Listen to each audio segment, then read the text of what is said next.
The Young and the Restless Spoilers Wednesday update, the 27th of May, 2026. Welcome back to our channel, everyone. Today is a beautiful Tuesday, and honestly, I am still trying to catch my breath after the absolute hurricane of drama we just witnessed in Genoa City. Grab your coffee, or maybe something stronger, settle in, and let's unpack all this wild chaos together. Let's just jump right into it and talk about Victor Newman. Honestly, what is actually wrong with this man? I mean it. What is going through his head right now? We all know Victor loves his family. He says it all the time. You got that? But his actions lately are just beyond the pale. So Victor had this golden, perfect opportunity to save his own son, Nick, and his grandson, Noah. All he had to do was drop his vendetta against Phyllis. Just let it go. Let Phyllis be. But no, that is not how the great Victor Newman operates. There is nothing in this world more important to him than winning. Nothing. Not even his own flesh and blood. And it is just so frustrating to watch. Think about the reality of what just happened. Nick was literally being targeted by Matt Clark. Matt is a complete psychopath who pumped Nick full of drugs, fentanyl, cocaine, you name it, and left him to die. Nick ended up hallucinating, driving his car off a cliff, and is now lying in a hospital bed with potential permanent brain damage. Noah was bleeding after a physical fight with Matt. They were in mortal danger, and Victor could have stopped some of this madness if he just focused on his family and stopped playing his twisted, endless games with Phyllis. But he didn't. Even when Nikki, his own wife, looked him in the eye and told him he was acting like a monster. And let's be real, Nikki was 100% right. She called him a monster. She is screaming in the hospital waiting room in pure agony over her son. And what did Victor do? He doubled down.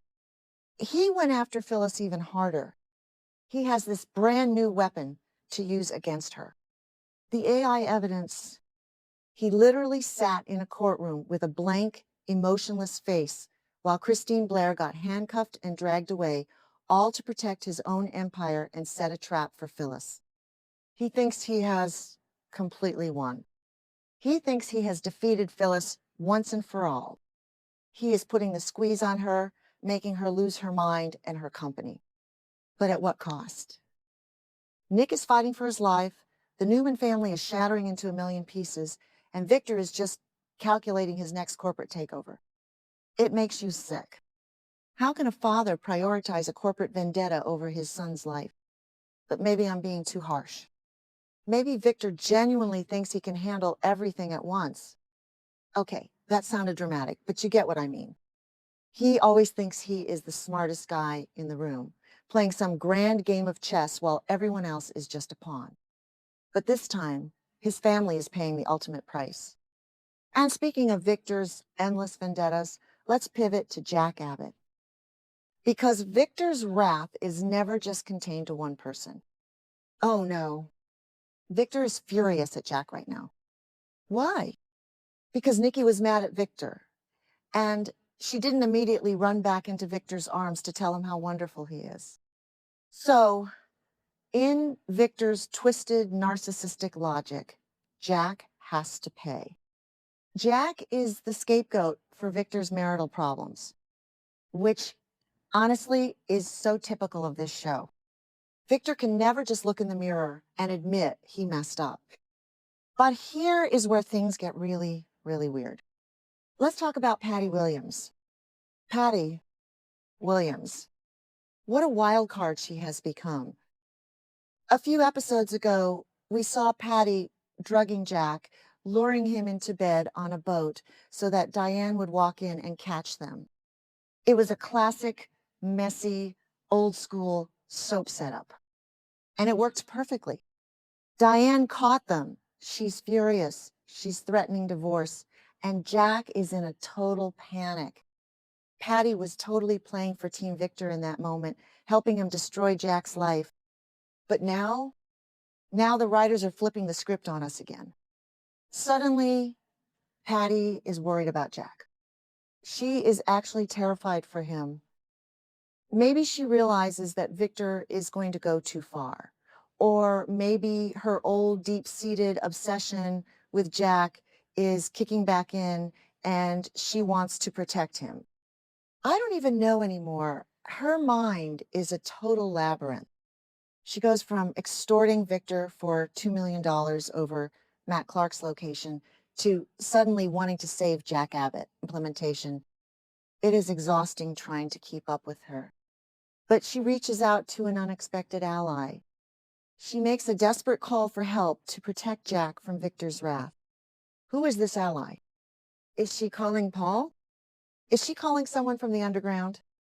Who actually believes this is going to end well for Patty? Because every time she gets involved in these high-stakes games, someone ends up getting hurt. Remember when she poisoned Summer?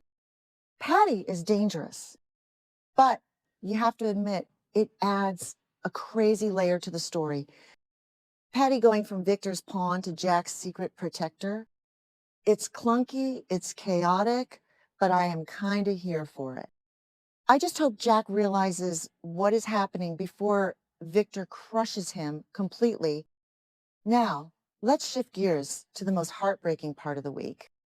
I am honestly still reeling from this Sally Spectra. Poor Sally. Hasn't this woman suffered enough? The writers just love to torture her, I swear. We all remember the absolute agony when she and Adam lost their baby girl, Ava Hope. It was devastating. It changed both of them forever. So naturally, when Sally found out she was pregnant again, she was terrified. She took that test with Audra by her side, and when it was positive, she was a nervous wreck. And who can blame her? The trauma of losing a child doesn't just go away. It lingers. It haunts you every single day. And to make matters worse, she is dealing with all this anxiety while being engaged to Billy Abbott. Billy, the man who literally cannot get out of his own way.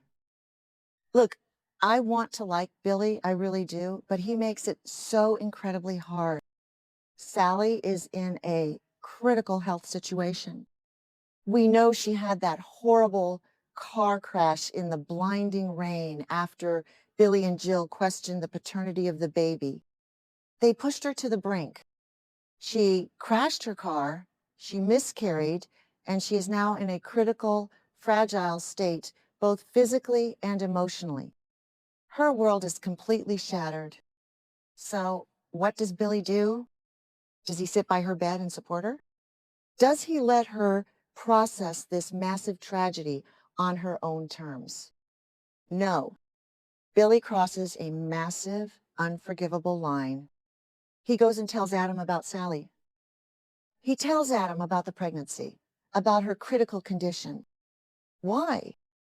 Just why? What was he thinking? This was Sally's news to share. This was her trauma.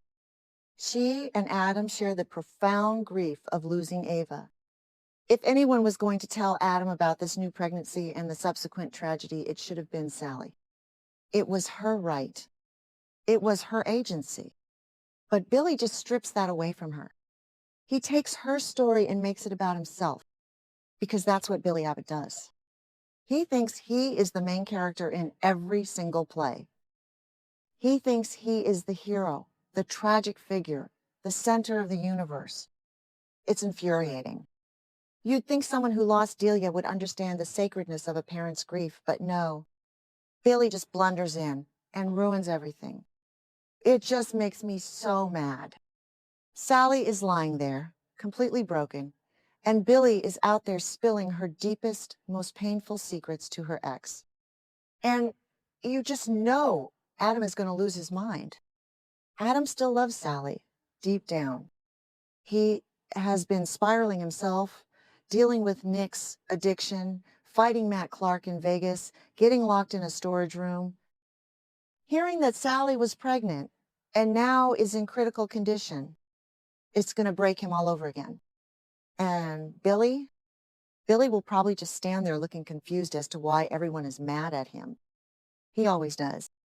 He acts impulsively, ruins everything, and then plays the victim. I just, I can't with him today. I really can't.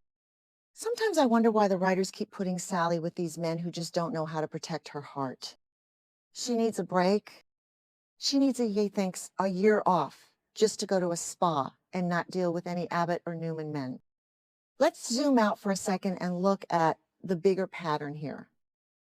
This whole week is about men in Genoa City making terrible, selfish decisions and the women paying the price. Victor sacrifices Nick and Noah's safety to crush Phyllis and feed his own ego. Jack gets manipulated and drugged because Victor is throwing a tantrum over Nikki. And Billy strips Sally of her voice because he can't handle not being in control of the narrative. It's a mess. It is a complete and utter mess. But that's why we watch, right? We love the mess. We hate it, but we love it. I just hope Sally gets some justice. I hope she wakes up, heals, and kicks Billy to the curb. She deserves so much better. She needs someone who will actually listen to her, not someone who runs to her ex the second things get tough. And as for Victor, I don't know if he will ever face real consequences. He never really does. He might lose Nick. He might lose Nikki's respect. But as long as he has Newman Enterprises in the upper hand on Phyllis, he'll probably sleep just fine, which is terrifying. So, yeah, that's where we are. A lot of pain, a lot of betrayal, and a whole lot of bad decisions. I am exhausted just thinking about it, but I'll be right back here tomorrow watching every minute of it. Because let's be real, we are all addicted to this town and we can't look away.